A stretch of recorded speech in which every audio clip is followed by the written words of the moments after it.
Welcome to Stover Industry Supplies, HETAS Approved Training Centre and Replacement Parts Specialists. Today we are going to be showing you how to install a Flue Debris Trim Collar.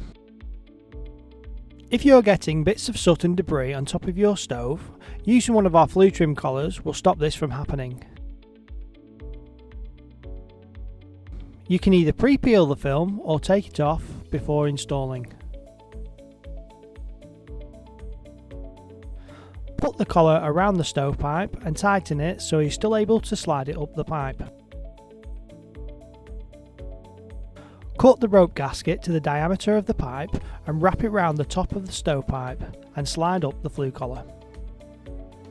Tighten the collar with an Allen key to ensure it's nice and tight, and then peel off the film when you are happy with the position of the collar.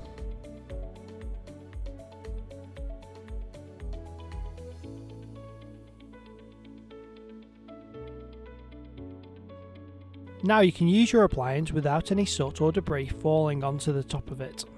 You can also spray the collar to match the colour of your appliance should you wish to. Thanks for watching, and don't forget to like, comment, share and subscribe.